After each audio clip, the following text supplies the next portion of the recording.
Dans un immense manoir perché sur les hauteurs d'une ville moderne, vivait Richard Morel, un milliardaire connu pour sa froideur et son goût pour les affaires sans état d'âme.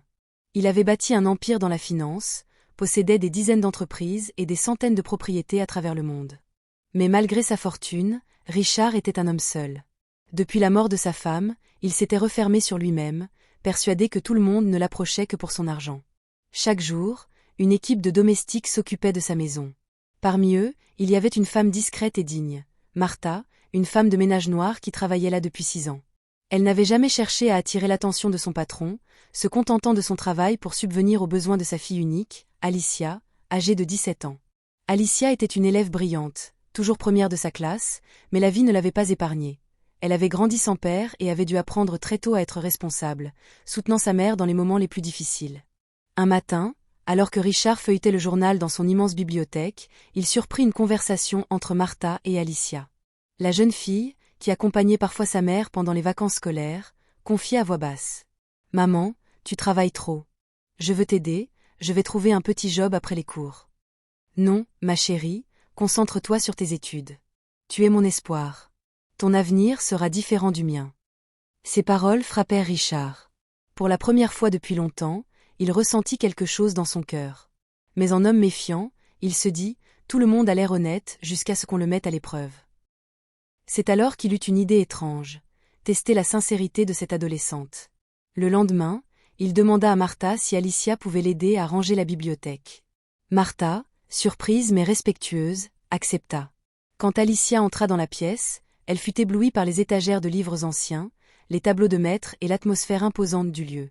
Richard l'accueillit d'un ton neutre, puis, après quelques minutes, il feignit d'être fatigué et s'installa sur le canapé en simulant le sommeil. Le plan était simple. Il avait laissé volontairement sur la table basse son portefeuille en cuir rempli de billets, ainsi qu'une montre de luxe d'une valeur inestimable. S'il s'agissait d'une fille intéressée, elle n'hésiterait pas à profiter de cette occasion. Pendant de longues minutes, il garda les yeux fermés, observant par de légers battements de paupières. Alicia, de son côté, rangeait consciencieusement les livres, ignorant totalement la tentation posée à quelques centimètres d'elle. Mais soudain, elle remarqua le portefeuille ouvert. Elle s'approcha, le regarda, puis le referma doucement avant de le poser exactement à la même place. Richard, qui épiait la scène, sentit un pincement dans son cœur. Mais ce n'était pas fini. Quelques instants plus tard, il l'entendit murmurer. « Seigneur, aide ma mère, donne-lui la force. Un jour, je veux pouvoir lui offrir une vie meilleure. Pas pour l'argent, mais parce qu'elle le mérite. » Ces mots figèrent le milliardaire. Lui, qui avait bâti sa vie sur la méfiance et la cupidité, se retrouvait bouleversé par la sincérité d'une simple adolescente. Il comprit alors que la richesse véritable ne résidait pas dans ce que l'on possède, mais dans ce que l'on porte dans le cœur. Quand il ouvrit les yeux, Alicia sursauta. « Oh, monsieur Morel, excusez-moi, je ne voulais pas vous réveiller. » Il la fixa un long moment, puis lui dit d'une voix grave.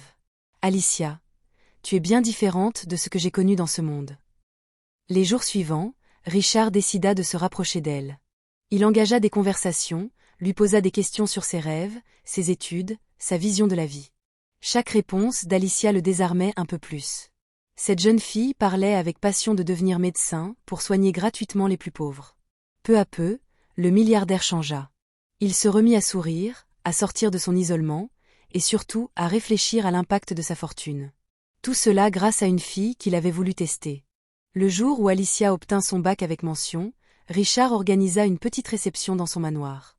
Devant Martha en larmes, il annonça publiquement. « À partir d'aujourd'hui, je prends en charge les études d'Alicia, où qu'elle veuille aller dans le monde. C'est mon engagement. Car c'est elle qui m'a rappelé ce que signifie l'intégrité, la foi et la bonté. » La salle éclata en applaudissements. Martha, les mains tremblantes, serra sa fille contre elle en chuchotant. « Tu vois, ma chérie, le bien que l'on sème finit toujours par fleurir. » Richard, lui, se promit de ne plus jamais vivre uniquement pour accumuler des milliards, mais pour semer de l'espoir et transformer des vies. Et tout cela, parce qu'un jour, il avait fait semblant de dormir, et qu'une adolescente honnête avait choisi de ne pas céder à la tentation.